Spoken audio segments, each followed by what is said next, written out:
Señor.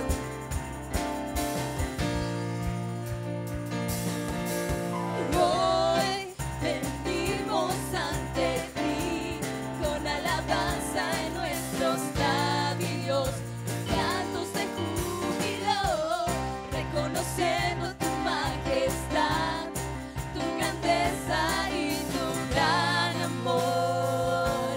¿Quién como tú, Señor?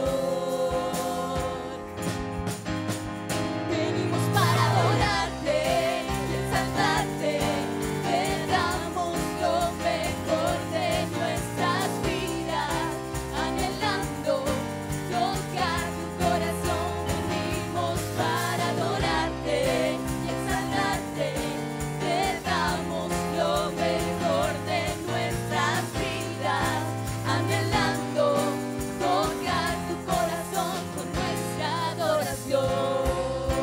Y allí donde estás, levanta esas palmas fuertes y dale tu mejor adoración al Rey de Reyes y Señor de Señores. Vamos, que se escuchen fuerte,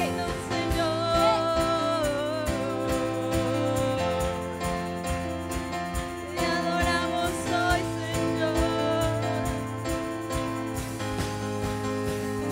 venimos para adorarte y exaltarte, te damos lo mejor de nuestras vidas, anhelando tocar tu corazón. Venimos para adorarte y exaltarte, te damos lo mejor de nuestras vidas, anhelando tocar tu corazón. Venimos para adorarte y exaltarte, te damos lo mejor de nuestras vidas, anhelando tocar tu corazón. Venimos para adorarte y exaltarte, te damos lo mejor de nuestras vidas, anhelando tocar tu corazón con nuestra adoración. Amén. Aleluya. Al que merece toda nuestra mejor adoración.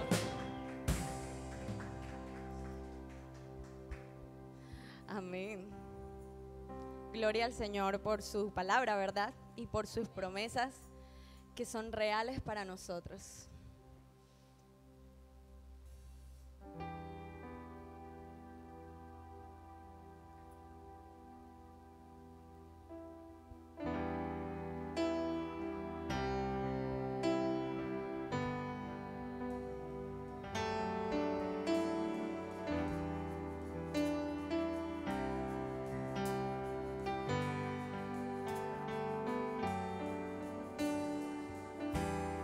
Dios de Abraham, eres Dios que cumplirá cada pacto hasta el final.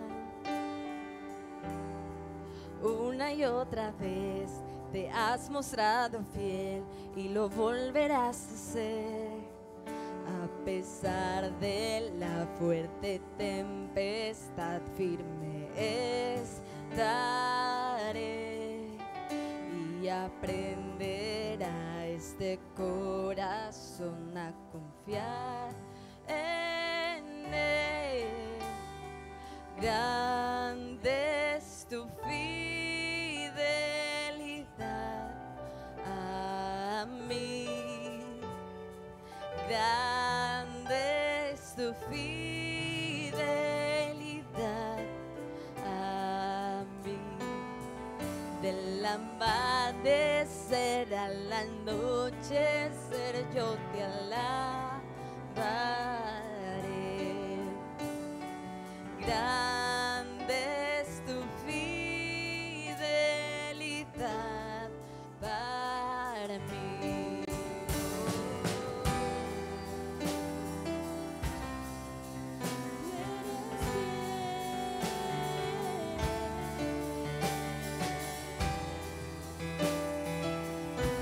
Y tú nunca fallarás.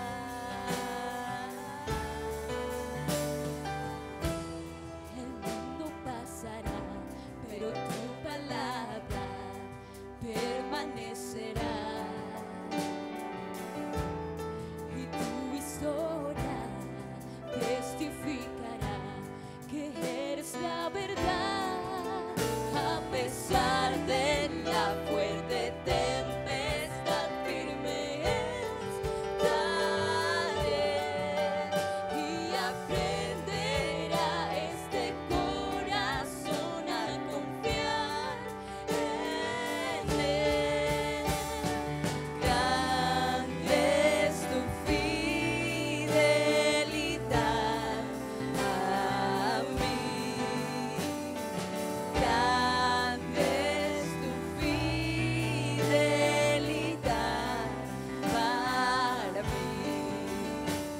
amanecer al anochecer yo te alabaré. Grande es tu fidelidad a mí.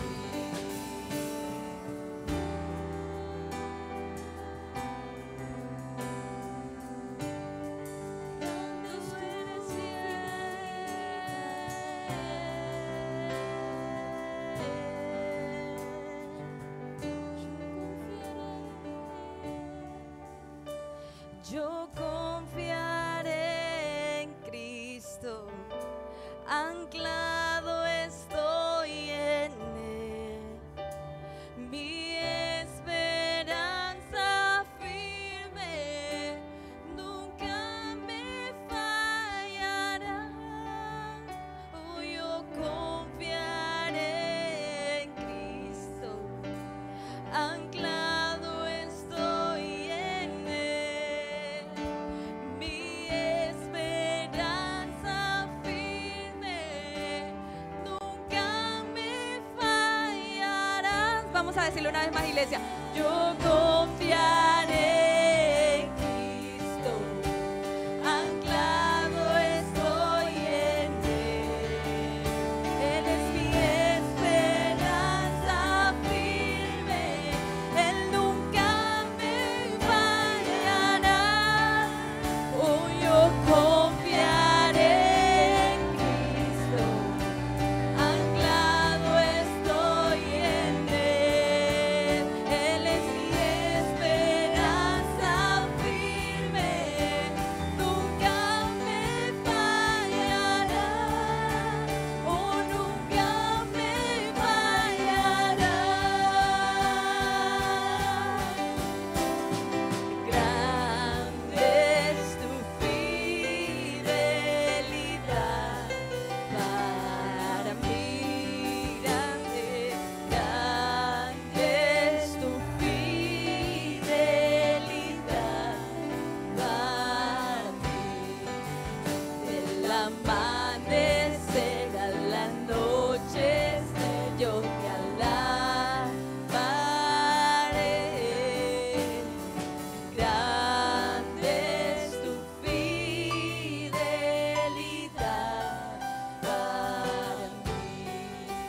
Del amanecer al anochecer yo te alabaré.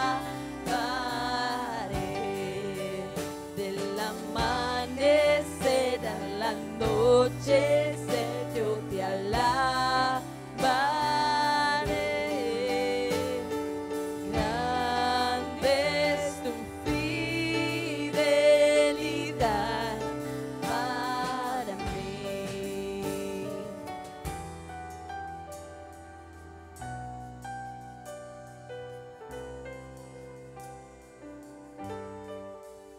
Del amanecer al anochecer yo te alabaré.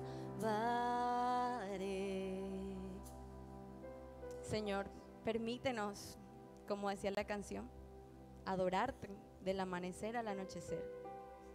Que todo lo que soy alabe al Señor.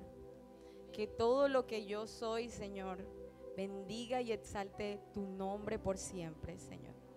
Te damos las gracias, te damos la gloria. Recibe nuestra alabanza como olor grato a tus pies, Señor. Te damos la gloria a ti, Señor, en el nombre de Jesús. Amén. Amén. Pueden tomar asiento. Queremos compartir también con ustedes los anuncios para esta semana.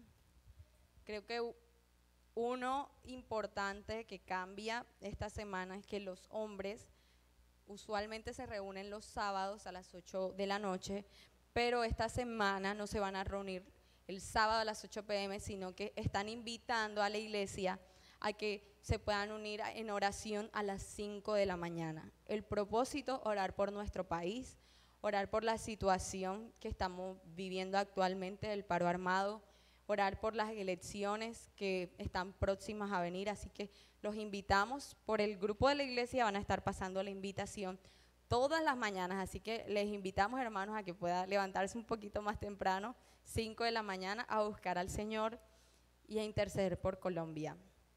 Otro de los anuncios es el servicio de oración los miércoles a las 7 p.m. por Zoom. Recordamos también los sembradores tienen reunión, los juniors a las 3:30 y los universitarios a las 4:30. El sábado también tenemos ayunos. Recuerden que el ayuno congregacional está planeado para el segundo sábado de cada mes, así que los invitamos este sábado 14 a las 8 de la mañana aquí en la iglesia. El servicio dominical, en ambos servicios, 8:30 y 10:30, también tenemos clases de escuela dominical para los niños y queremos hacer una invitación especial a las mamás. Mamás, por favor anoten porque yo sé que se les olvida. 21 de mayo vamos a estar celebrando el Día de las Madres con un almuerzo campestre. Así que todas las mamás están invitadas, 21 de mayo. El punto de encuentro es la iglesia. A las 11:30 vamos a estar saliendo para Pitalito. Así que están todas las madres cordialmente invitadas, ya saben, 21 de mayo, 11:30 es la salida, así que tienen que estar un poquito antes, 11 de la mañana está bien. Si se me escapa algún anuncio, por el grupo de anuncios de la iglesia de WhatsApp van a estar llegando, así que por favor esté pendiente y no mutee las notificaciones. Invitamos a los niños a que puedan pasar a sus clases y invitamos a nuestro hermano José, que tiene la palabra.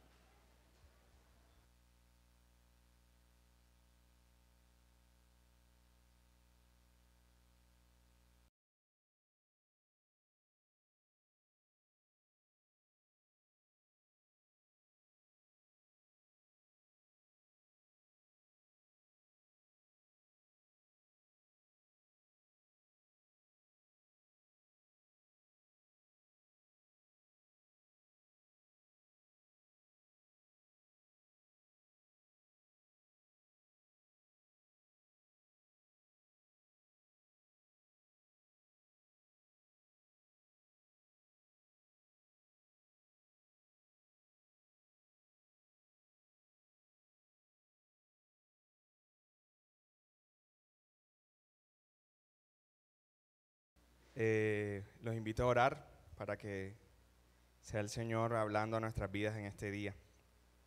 Amado Dios y Padre Celestial, te alabamos, Señor, te glorificamos y te bendecimos, oh Dios. Y seguimos delante de ti, Padre Santo. Ahora nos disponemos a escuchar tu palabra, Señor, tu dirección y guíanos, Señor. Que tu Santo Espíritu nos ayude a prestar atención, Señor. Abre nuestros oídos y ojos espirituales para escucharte, Señor, en esta mañana, y prepara nuestros corazones también para recibir tu palabra y que esa palabra dé fruto de obediencia, Señor, para ti también.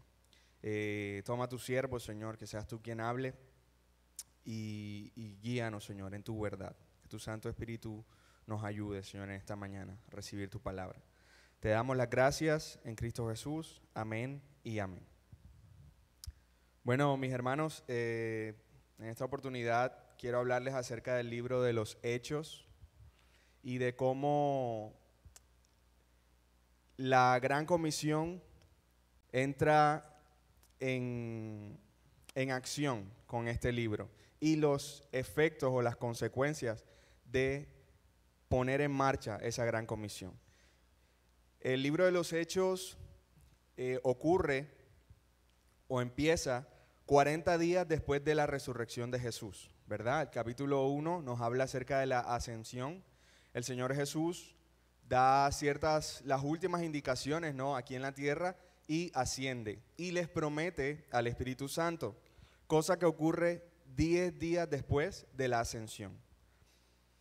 Los apóstoles seguían reuniéndose como lo hacían con su maestro, seguían compartiendo el pan, seguían dedicando tiempo a la oración y a la palabra, y 10 días después se da la venida del Espíritu Santo. El autor del libro de Hechos es Lucas, ¿verdad? Un médico y un muy buen historiador, muy buen investigador. Muchos personas y quizás no cristianas incluso han reconocido el gran historiador que era Lucas, porque se preocupaba por investigar y por dar muchos datos veraces en sus relatos.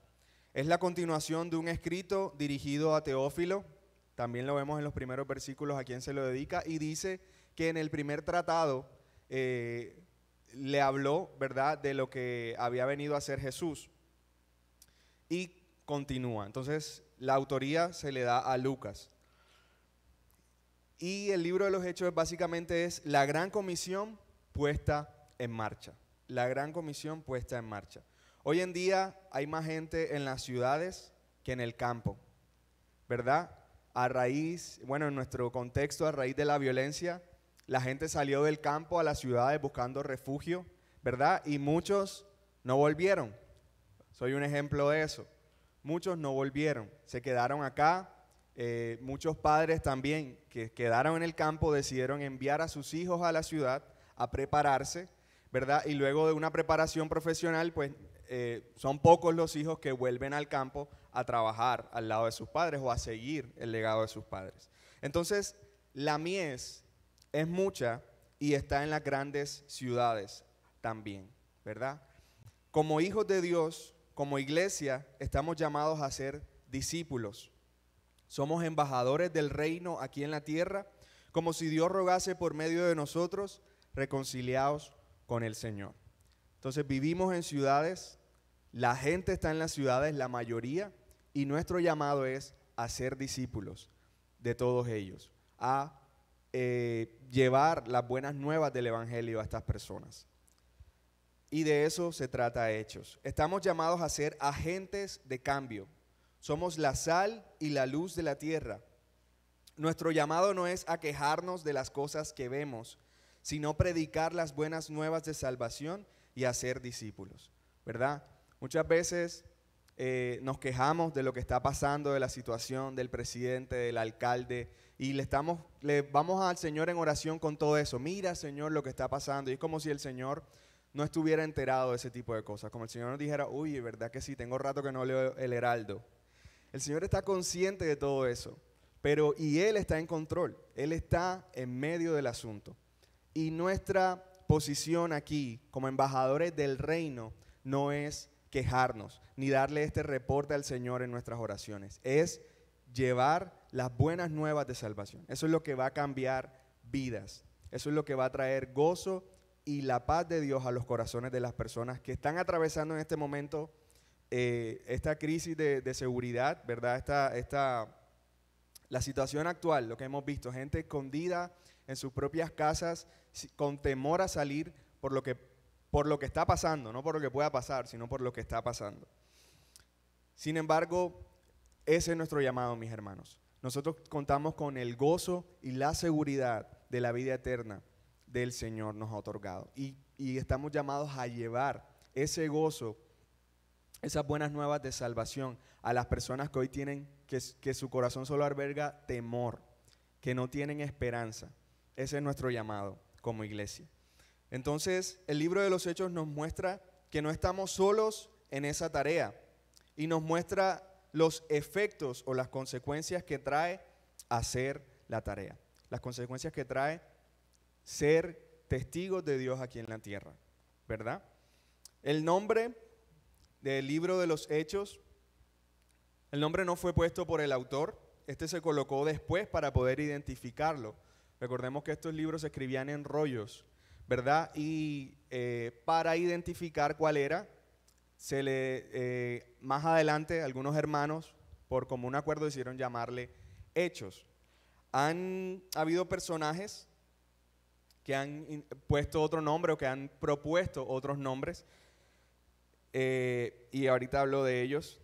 Pero lo principal es que el personaje central del libro de los Hechos no es ni Pedro, ni Pablo, ni los apóstoles. Se le llama Hechos de los Apóstoles, ¿verdad? Pero el personaje central de este libro es Dios, ¿verdad? A través del Hijo, dando las últimas indicaciones y siendo el que se predicaba en cada ciudad a donde iban, y el Espíritu Santo, ¿verdad? Porque el Señor nos dejó su Espíritu Santo que nos ayudó a nuestros hermanos en los hechos a llevar la palabra, a tener ese coraje y predicar sin miedo a las consecuencias.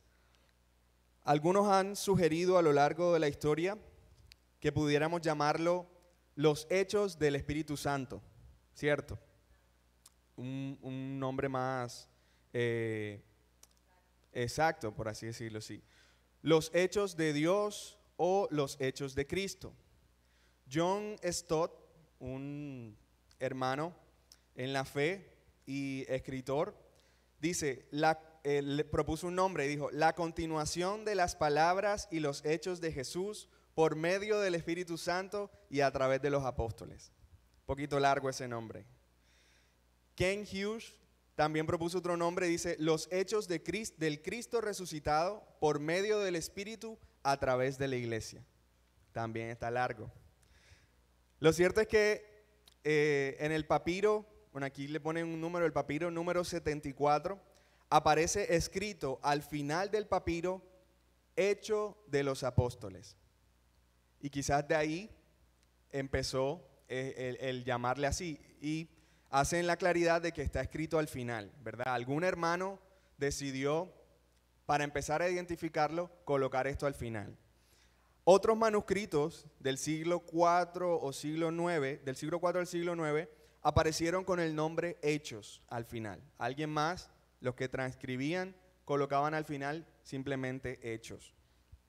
Lo que sí es cierto es que para el final del segundo siglo ya estaba bien establecido cuál era el nombre del libro y quién era su autor.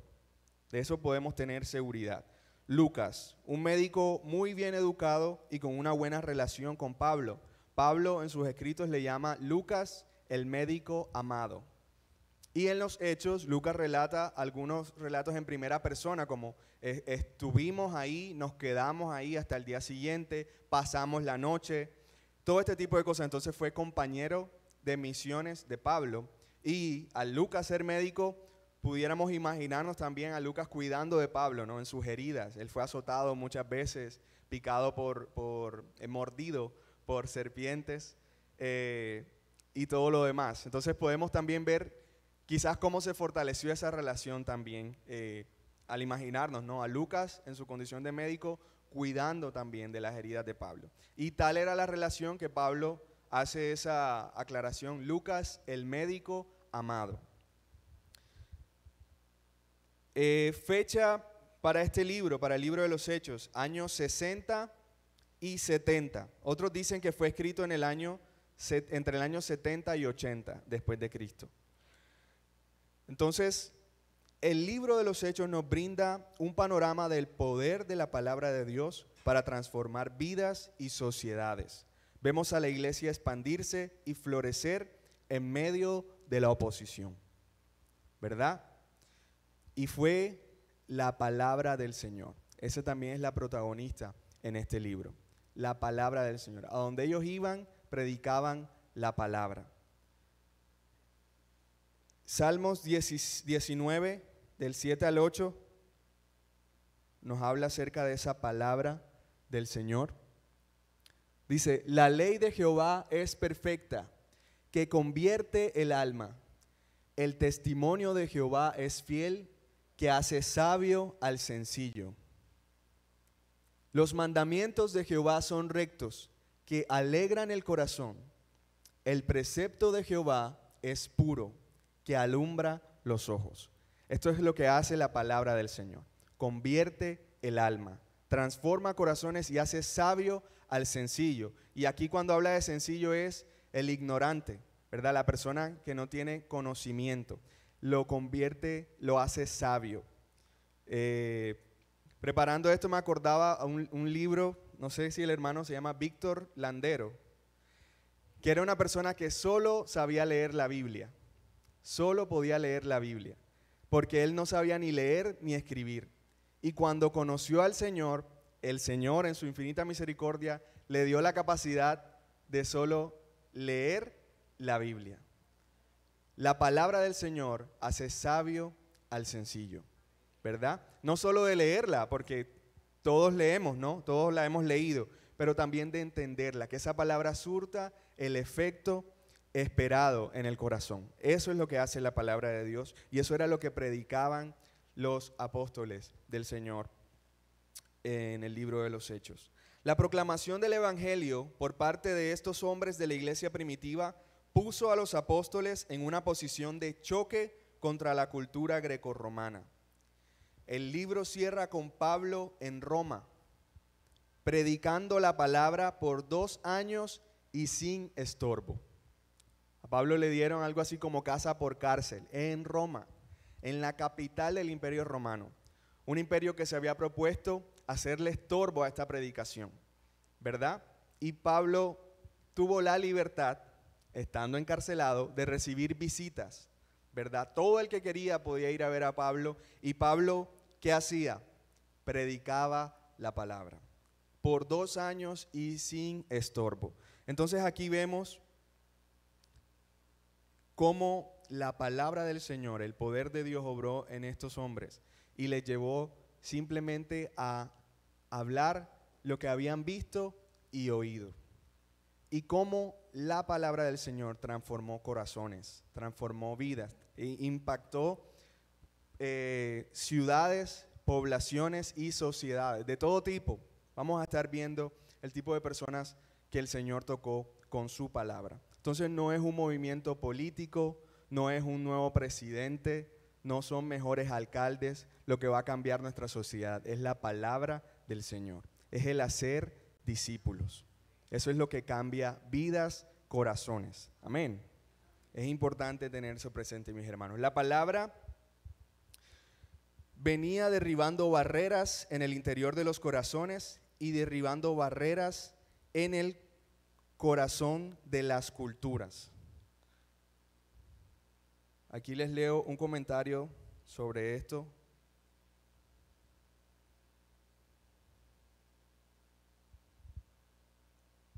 De G.R. Evans, un hermano que hace un comentario sobre el libro de los Hechos. Dice: las enseñanzas de Jesús, las cuales él no escribió de su propia mano, sobrevivieron y fueron llevadas a través del mundo romano, transformando no solo la forma de pensar, sino también la estructura de la sociedad en el cristianismo, el cual era hasta los tiempos relativamente modernos un fenómeno esencialmente europeo. Trascendió Europa, llegó hasta Asia, Asia Menor, que hoy en día es Turquía. Hasta allá llegó Pablo, ¿verdad? Y algo que nació en Judea, en esa pequeña porción de tierra, transformó corazones. Y dice aquí, las enseñanzas de Jesús, las cuales él no escribió de su propia mano. Su vida impactó otras vidas. Y nuevamente, decía Pedro, lo que hemos visto y oído, esto les enseñamos. No hay otra cosa. Pablo decía, propuse en mi corazón no enseñarles otra cosa que a Cristo y a este resucitado. De eso hablaban los hermanos en el libro de los Hechos. El libro de los Hechos nos muestra cómo la cosmovisión cristiana comienza a invadir la cultura de ese tiempo, cómo comenzó a transformar la sociedad, cómo estaba cambiando aún las leyes. La única metodología fue la predicación de la palabra. La predicación de Lucas cubre los primeros 30 años. El libro de los Hechos cubre los primeros 30 años de la iglesia del Señor. Entonces vemos aquí cómo la única metodología fue la predicación de la palabra. Ellos no estaban interesados en hacer reír a nadie, en hacer sentir cómodo a los que venían, a los que se acercaban. Su único interés era predicar la palabra, al Cristo resucitado, ¿verdad? Tanto así que Esteban, el primer mártir de la iglesia, le pedían que se callara cuando empezó a hablar. Movido por el Espíritu Santo, empezó a hablar de ese Cristo resucitado, que había sido profetizado, que había venido, que había cumplido la ley y que había sido muerto por manos de los judíos. Y la gente le pedía, cállate, se tapaban los oídos, el noigo, soy de palo, tengo orejas de pescado, ¿verdad? Y Esteban no cesaba de predicar la palabra y estuvo dispuesto aún a morir por el Señor, ¿verdad? Entonces, esa es la única metodología, la predicación de la palabra, a lo que estamos llamados como iglesia. El libro empieza con Jesús dando las últimas indicaciones y ascendiendo al cielo. 10 días después, Pedro se levanta en medio de una multitud, predica la palabra y 3,000 personas nacieron de nuevo. 10 días después. ¿Qué hizo Pedro? Predicar la palabra. Lo que hizo Esteban también en el capítulo 7. El Jesús profetizado que vino y estuvo dispuesto a morir, y no solo murió, sino que también resucitó. Hechos 2, del 16 al 21, nos muestra el discurso de Pedro.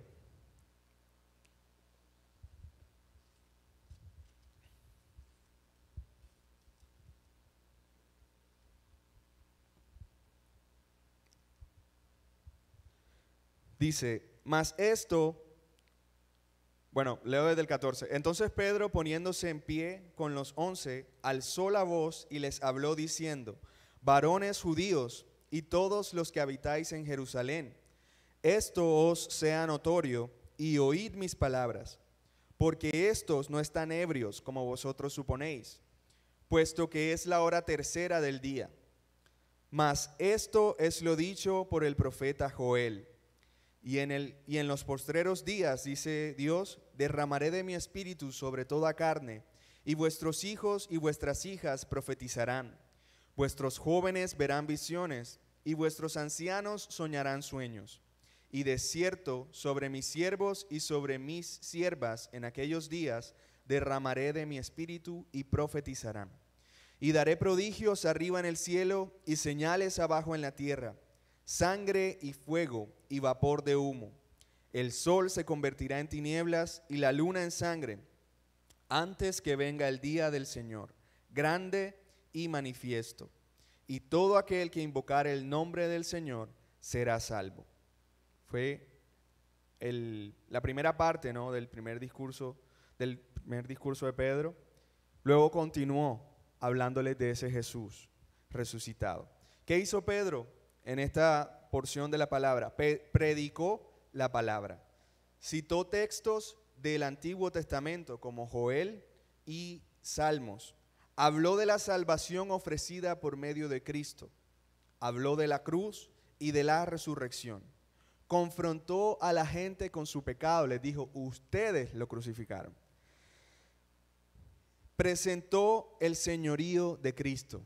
Les dijo, este Jesús resucitó y es Señor sobre todo. Y con ese discurso, 3,000 personas se convirtieron. Varones hermanos, ¿qué haremos ahora? Y Pedro les dijo, arrepentíos y bautícese cada uno de vosotros en el nombre de Jesucristo para perdón de los pecados, y recibiréis el don del Espíritu Santo. Ken Hughes dice, la predicación de Pedro estaba llena de Cristo, de su encarnación, su crucifixión, su resurrección y su ascensión. Es por eso que el sermón fue tan grandioso.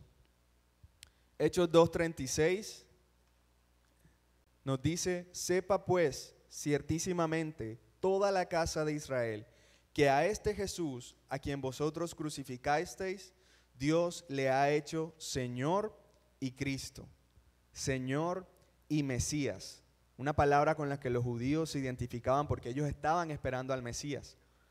Y Pedro les dice, a este Jesús, a quien ustedes mataron, el Señor le ha hecho Señor y Mesías, Señor y Cristo. Por eso ellos se compungieron. Oye, matamos al enviado, matamos al que habíamos estado esperando.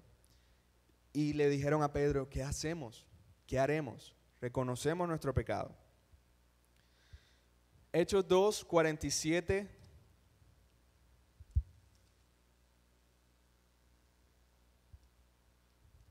La última parte dice, y el Señor añadía cada día a la iglesia los que habían de ser salvos. Esto nos muestra que Dios es el protagonista de toda la historia. El trabajo lo hacía el Señor. Unos capítulos más adelante nos encontramos con que la iglesia contaba con 5,000 nuevos miembros hombres, ¿verdad? O sea que podemos decir que se convirtieron 15,000 personas. Si por cada hombre había una mujer y un niño. 15,000 personas. ¿Qué le dio el crecimiento a la iglesia? La palabra, ¿verdad? El predicar la palabra. La iglesia crecía porque el favor de Dios estaba con ellos. La iglesia crecía para cumplir con la promesa del Señor de que las puertas del Hades no prevalecerían contra ella. La iglesia crecía porque el pueblo era de un solo sentir y de un solo corazón. No había división entre ellos. La iglesia crecía porque se dedicaban a la enseñanza de los apóstoles, a la comunión con Dios y a la comunión entre los hermanos. Como el libro de los Hechos nos deja ver. En varias ocasiones ellos decían, se reunieron a partir el pan y a orar, y habiendo entonado el himno, y se dedicaban a la enseñanza de los apóstoles, a la partición del pan, y tenían todas las cosas en común. Esta era la iglesia. La iglesia crecía porque eso se veía en la vida de los hermanos. El crecimiento de la iglesia sucede cuando ella tiene sus prioridades correctamente establecidas. No se trata de una estrategia ni de un método, sino de contar con el poder de Dios. Las iglesias crecen cuando el evangelio es predicado. Mis hermanos, y esta no es labor solo del pastor ni de los líderes.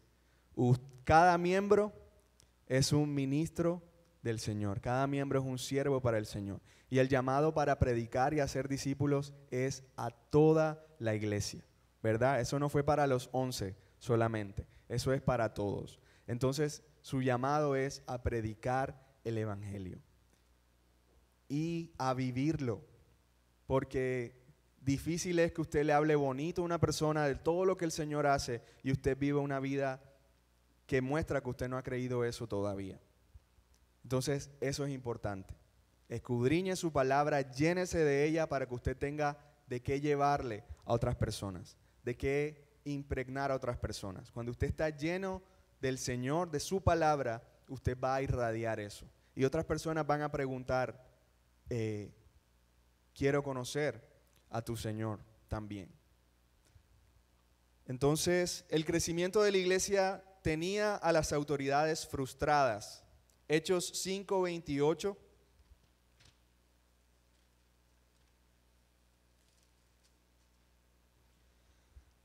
Nos dice, esto es el concilio y es el sumo sacerdote quien habla aquí. ¿No os mandamos estrictamente que no enseñaseis en ese nombre? Y ahora habéis llenado a Jerusalén de vuestra doctrina y queréis echar sobre nosotros la sangre de ese hombre. Este es el sumo sacerdote judío, frustrado ya, cansado de escuchar lo que la gente decía en las calles, ¿no?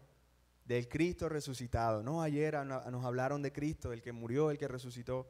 Y aquí está preguntándole a los apóstoles, bueno, pero no les dijimos que se callaran. Tienen a Jerusalén, dice que en el original lo que esto quiso decir es como si Jerusalén fuera una copa rebosada de la doctrina de Jesús. Tienen a Jerusalén llena de esta doctrina y nos quieren echar la culpa de la muerte de ese hombre. Ni siquiera lo mencionaban, ¿no? Tenía a las autoridades frustradas. La iglesia fue creciendo tanto que Lucas dejó de contar, ¿verdad? Con Pedro hizo la tarea 3,000. Excelente, vamos bien. El segundo discurso, 5,000 hombres. Vamos bien. Pero Hechos 6:7 nos dice,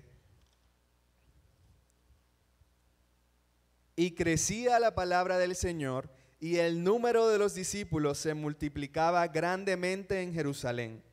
También muchos de los sacerdotes obedecían la fe. Ya Lucas dejó de contar porque era un crecimiento continuo. Eso no se quedó con los 5,000 del segundo discurso. Cada día, dice la palabra, el Señor añadía a los que habían de ser salvos, ¿verdad? Eso le pasó bueno, con respecto a lo que dice, muchos sacerdotes obedecían la fe. Los judíos, los que quizás consintieron en la muerte de Cristo, planearon su muerte, estaban obedeciendo la fe, estaban naciendo de nuevo.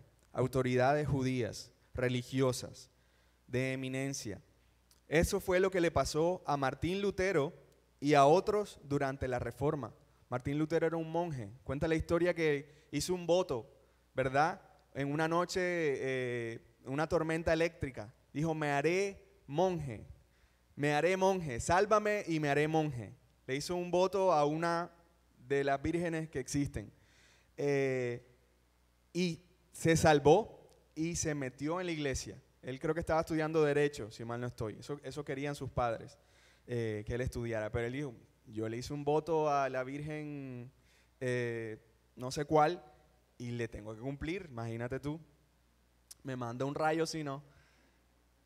Y Martín se hizo un monje prominente, estudiaba muchísimo, tanto que se confesaba varias veces al día. O sea, estaba tan entregado a la doctrina que le habían enseñado que se confesaba varias veces al día y vivía martirizado por sus pecados. Y un día, uno de estos monjes superiores le dice, lee la Biblia. No lo habían puesto a leer la Biblia, había leído todas las cátedras habida y por haber, pero no lo habían puesto a leer la Biblia. Lee la Biblia. Y en la Biblia se encuentra, mas el justo por la fe vivirá. Y eso transformó su corazón. La palabra del Señor transformó su corazón. Entonces, él hacía parte de esos muchos sacerdotes que empezaron a obedecer la fe por la palabra del Señor. Eso fue lo que cambió su corazón, lo que cambió su perspectiva y entendió que Jesús es suficiente. Amén. A lo largo de la historia, como Martín, muchos otros sacerdotes han encontrado la fe, se han encontrado con Dios, con el Dios verdadero, con el Cristo resucitado. 3 frases claves en Hechos 6:7. La palabra de Dios crecía, el número de los discípulos se multiplicaba y muchos de los sacerdotes obedecían a la fe. Esto era lo que estaba pasando. La frase, la palabra de Dios crecía, más bien se pudiera traducir como sigue creciendo. En el momento en que escribe Lucas, y la palabra de Dios sigue creciendo, porque está en un tiempo indicativo imperfecto, lo cual implica un crecimiento continuo. La segunda frase, el número de los discípulos se multiplicaba, en el griego aparece en la forma imperfecta del verbo. Eso sugiere un crecimiento continuo también. La tercera frase aparece también en una forma verbal que implicaba conversiones duraderas, ¿verdad? Cuando dice, y los sacerdotes obedecían la fe, no era una conversión emocional, que alguien les dijo, haz esta oración, ellos la hicieron y los primeros días todo bien y después volvieron a su religión, no. Era una conversión duradera. Sus corazones habían sido transformados de verdad y estaban viviendo en la fe del Evangelio. Campus o Crusade o la Cruzada Estudiantil ha reportado que en muchas de sus campañas, aproximadamente el 80% de los jóvenes que han hecho profesiones de fe, luego más nunca son vistos. Pero esto no era lo que estaba ocurriendo en la iglesia primitiva, mis hermanos. Hoy en día estamos usando mucha metodología, ¿verdad? Para que el auditorio se llene, para que vaya más gente, para que la gente se sienta motivada. No, que eso es con música, no, que eso es con un animador, no, que eso es con humor. Y la gente va, porque esa es la idea de esa metodología, que el auditorio se llene. Y la Cruzada Estudiantil reporta eso, 80% de los jóvenes que levantan la mano y dicen quiero hacer esta oración de fe, hoy acepto a Cristo en mi corazón, no son vistos nuevamente, no vuelven más, ni a una campaña ni a una iglesia. Entonces, esto no era lo que estaba ocurriendo en la iglesia primitiva, mis hermanos, porque la única metodología era predicar la palabra del Señor. Eso es lo importante, lo central, lo que este mundo necesita. Lucas describe el crecimiento de la iglesia como la palabra de Dios crecía. Él personifica la palabra, ¿verdad?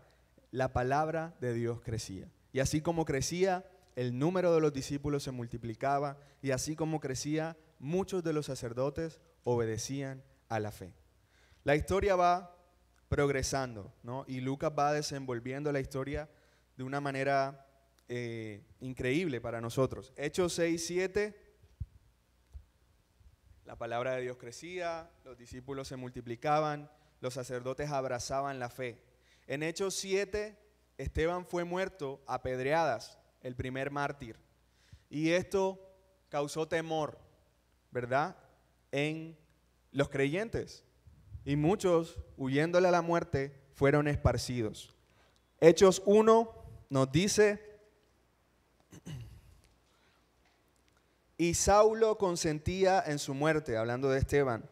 En aquel día hubo una gran persecución contra la iglesia que estaba en Jerusalén, y todos fueron esparcidos por las tierras de Judea y de Samaria, salvo los apóstoles. O sea que esos 18,000 creyentes que Lucas alcanzó a contar, ¿verdad?, eran más, salieron despavoridos por la persecución, salvo los apóstoles, esos se quedaron. Se desata una gran persecución. ¿Y qué les dijo el Señor en el capítulo 1 antes de irse? Y me seréis testigos en Jerusalén, en Judea, en Samaria y hasta lo último de la tierra. ¿Y a dónde se fueron en Hechos 1? Hacia Judea y Samaria. Fueron esparcidos por las tierras de Judea y de Samaria. El Señor en medio de la situación, el Señor en control. Hechos 8:3. Y Saulo asolaba la iglesia y entrando casa por casa arrastraba a hombres y a mujeres y los entregaba en la cárcel. Aquí vemos la vida que Pablo llevaba antes de estrellarse con el Señor Jesús, ¿verdad? La persecución no impidió que estos creyentes predicaran a Cristo. A donde iban, predicaban. Versos 4 al 8. Dice: pero los que fueron esparcidos iban por todas partes anunciando el evangelio. Entonces Felipe, descendiendo a la ciudad de Samaria, les predicaba a Cristo. Y la gente unánime escuchaba atentamente las cosas que decía Felipe, oyendo y viendo las señales que hacía. Porque de muchos que tenían espíritus inmundos salían estos dando grandes voces, y muchos paralíticos y cojos eran sanados. Así que había gran gozo en aquella ciudad. Había gran gozo en aquella ciudad. La ciudad se llenó de gozo. Samaria, una ciudad que no recibía judíos, una ciudad donde hablar de Cristo también estaba prohibido, se llenó de gozo con la predicación de la palabra. La palabra transforma sociedades, transforma culturas y trae gozo a las vidas. Resultado de la predicación. Hay un contraste aquí entre sufrimiento y gozo. Jerusalén estaba sufriendo persecución, pero en Samaria la ciudad se había llenado de gozo con la predicación de la palabra. La iglesia podrá ser perseguida, pero nunca podrá ser destruida. La iglesia podrá ser diezmada, pero no podrán afectar su esencia. Las puertas del Hades no prevalecerán contra ella, porque Dios es el dueño de la iglesia. Él es quien la edifica y quien la protege. Amén, amén. Gracias a Dios por eso. Él es la cabeza de la iglesia y quien cuida de ella, quien da el crecimiento y la unidad a sus miembros. Hechos 13:12, aquí están los distintos tipos de persona que la palabra transformó. Hechos 13:12 es un procónsul.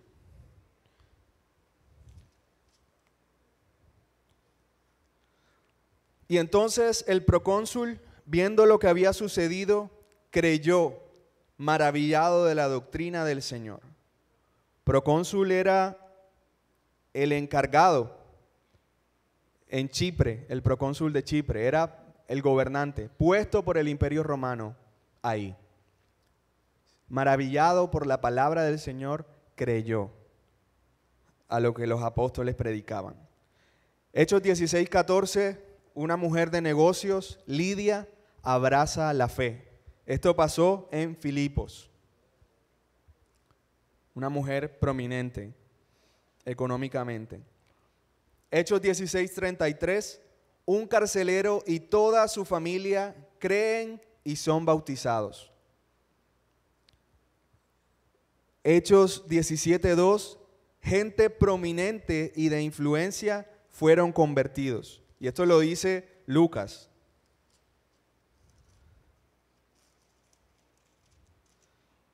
Dice, y Pablo,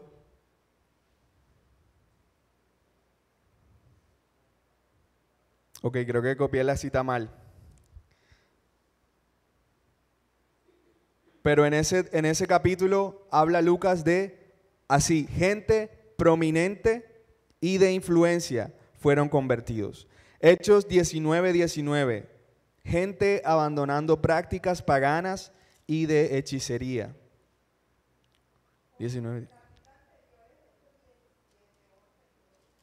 Del 11 al 12. Ok.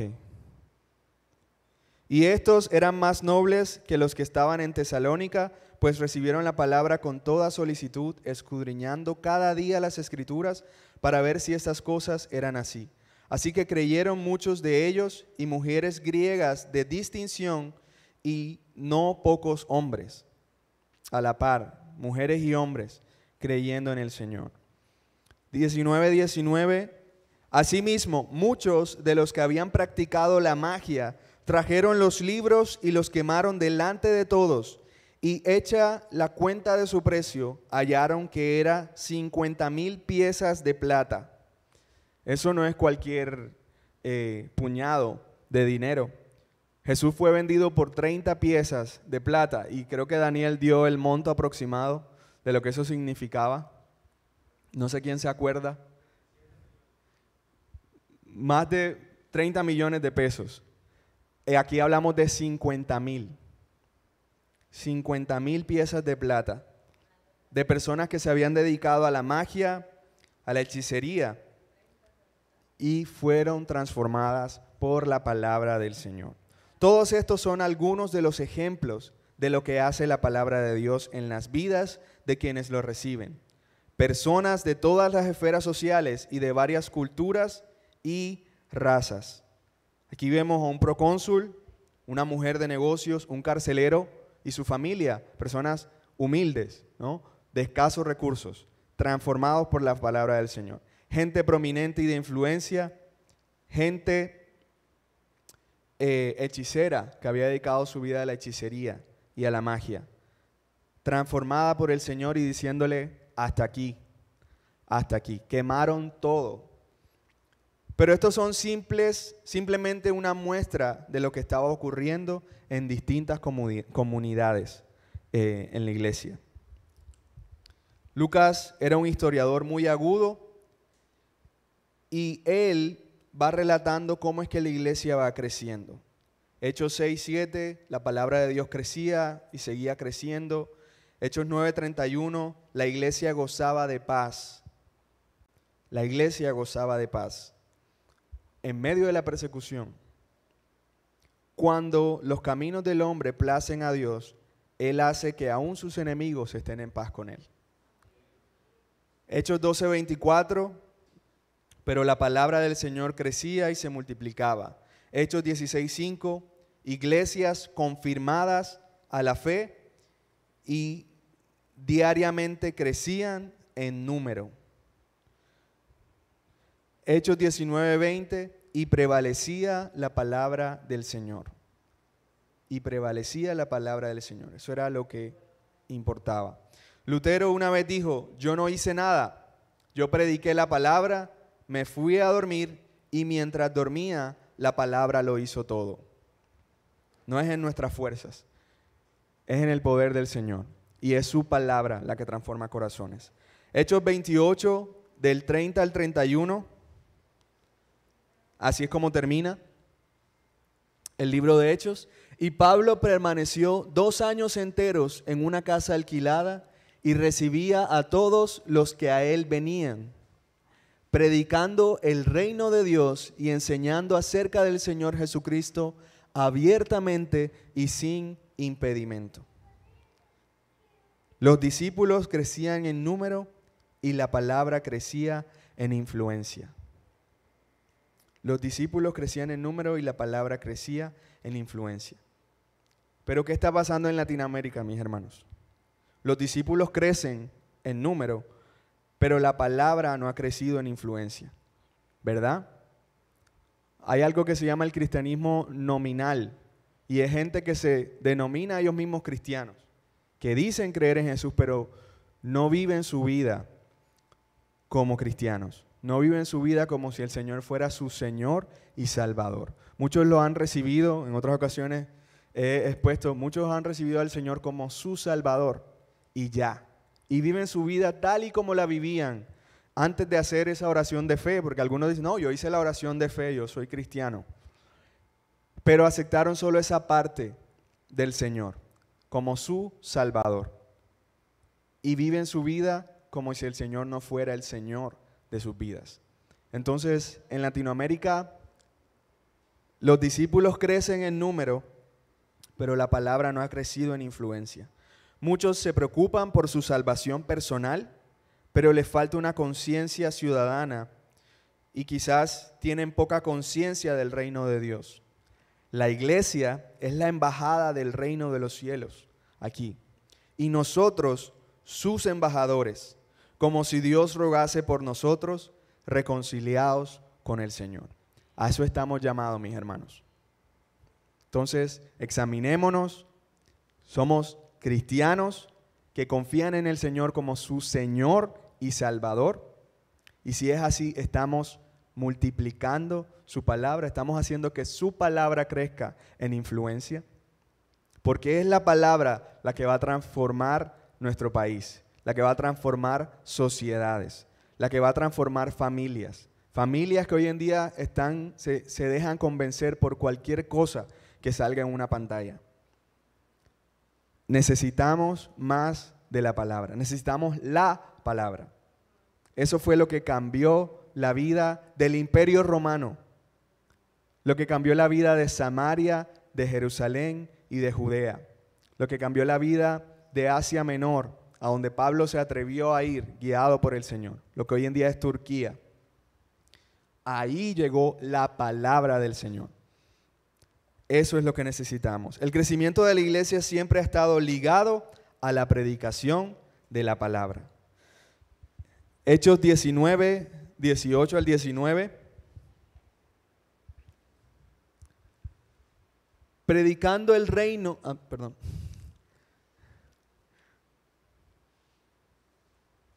Hechos 19, 18. Y muchos de los que habían creído venían confesando y dando cuenta de sus hechos. Asimismo, muchos de los que habían practicado la magia trajeron los libros y los quemaron delante de todos, y hecha la cuenta de su precio, hallaron que eran 50,000 piezas de plata. Y en ese mismo capítulo, en el verso 26, Demetrio, versículo 26.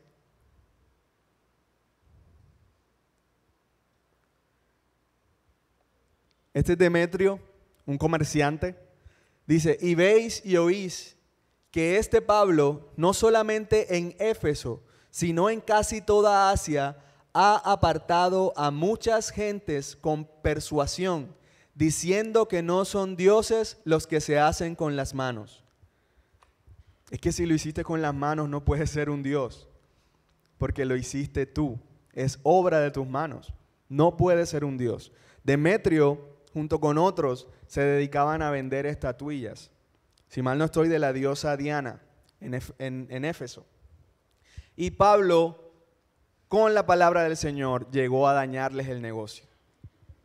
Ellos, hey, ven acá, esta gente están hablando mucho de ese tal Jesús. Las ventas han bajado, ¿cómo es eso? Y airado, llamó a la gente, hizo un tumulto. Oigan, ¿ustedes no se dan cuenta de lo que está haciendo Pablo? Que con persuasión está diciendo que no son dioses los que se hacen con las manos.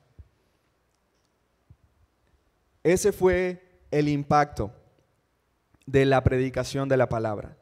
Gente religiosa que ahorraba para la estatuita, que ahorraba para la laminita, dándose cuenta de la verdad y entregando su vida al Señor. Y hubo gente perjudicada económicamente, pero eran más los salvos. Y el reino de los cielos hay fiesta, es cuando hay una vida convertida al Señor. Si esto pasó bajo el asedio del Imperio Romano, imagínense lo que puede pasar en Latinoamérica. Imagínense lo que puede pasar en Barranquilla, en Colombia. Y podemos decir, listo mi hermano, vaya usted. O listo pastor, siga yendo. Pero es que esto es una tarea de todos, ¿verdad? De la iglesia. Y si bien no todos van, la iglesia o las misiones se sostienen porque unos van, otros dan y otros oran. Entonces, eso también es importante. Y usted no tiene que irse a La Guajira a llevar el evangelio, usted lo puede llevar a su familia, a sus vecinos, a su compañero de clase, a su compañero de trabajo. Pero usted tiene que vivirlo, mi hermano. Usted tiene que estar lleno de esa palabra para que la gente esté dispuesta a recibir también. Y el Señor va a hacer el resto. Así como dijo Lutero, yo prediqué, me acosté, me levanté y la palabra del Señor lo hizo todo. A eso estamos llamados. Entonces, unos van, otros dan y otros oran. Siga intercediendo por los misioneros. Hay gente en Asia, en Europa, dando su vida para expandir el evangelio, para multiplicar la palabra. Hay gente aquí en Colombia, en comunidades indígenas, llevando la palabra del Señor. Bajo amenaza, muchos. Entonces, no deje de orar por los misioneros. Si puede dar, dé, y si puede ir, vaya. Hechos narra la historia de una iglesia sencilla con una historia extraordinaria. Una iglesia sencilla con un Dios soberano, con una palabra omnipotente, con un Dios que cuando habla las cosas suceden, con un Dios que promete y cumple sus promesas, con un Dios que está por nosotros y no contra nosotros, un Dios que ha puesto su tesoro en vasos de barro para que esos vasos de barro prediquen el tesoro y otros vasos de barro puedan ser transformados y usados para multiplicar su palabra y traer gozo y la paz de Dios a las naciones. Un Dios que respalda su palabra y a su iglesia y que ha prometido estar con nosotros hasta el fin. En Cristo tenemos sus promesas y en el Evangelio tenemos su poder. Vayamos y prediquemos el Evangelio, mis hermanos, y hagamos discípulos. Señor, ayúdanos, Padre Santo, en esta mañana a obedecer tu palabra, oh Dios. Ayúdanos, Señor, a ir y a ser discípulos, Señor, a predicar a tiempo y fuera de tiempo, Señor. Ayúdanos a ser llenos de ti primero, oh Dios, para poder llevar a otros, oh Dios, para poder desbordar, Señor, como lo hacía Jerusalén, tu doctrina, Señor, tu palabra hacia los otros, impactar familias, Señor, sociedades, comunidades, oh Dios. Te necesitamos, papá. Ayúdanos a usar ese poder que nos has dado, Señor, con tu Santo Espíritu. Ese poder que hemos recibido con tu Santo Espíritu, Señor.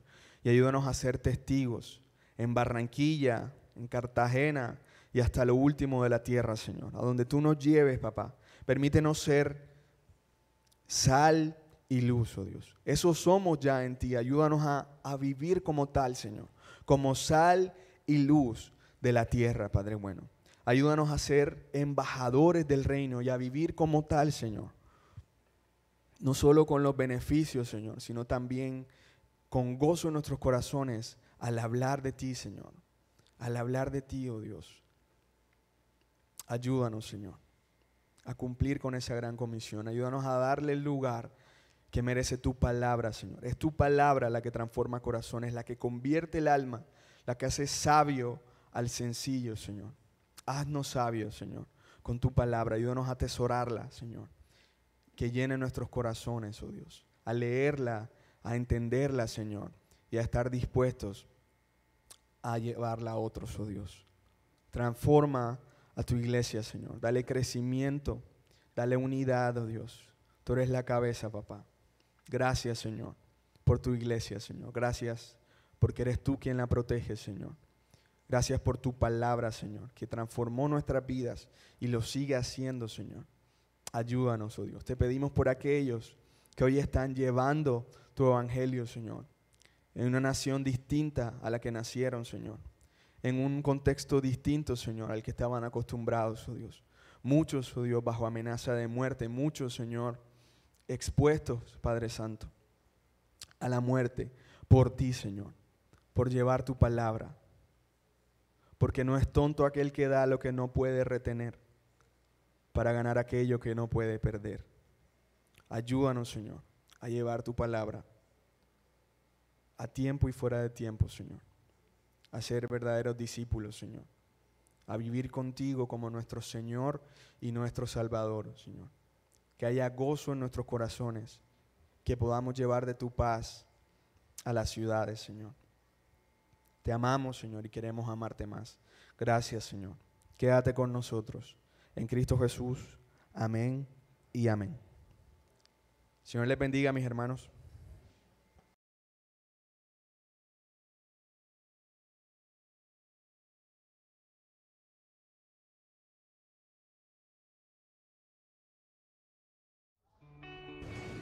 Hermanos, en la imagen pueden encontrar toda la información que necesitan para enviar sus diezmos y ofrendas voluntarios. Les compartimos esta cita bíblica de Primera de Crónicas 29:14. Pero ¿quién soy yo y quién es mi pueblo para que podamos darte a ti? Todo lo que tenemos ha venido de ti y te damos solo lo que tú primero nos diste. Con esto en mente, les invitamos a preparar sus corazones y hacer crecer también el reino del Señor. Los invitamos a compartir de sus diezmos y ofrendas u otras formas de servicio con la iglesia. Gracias por acompañarnos. Nos vemos el próximo domingo. Te esperamos en otro Domingo en Paz.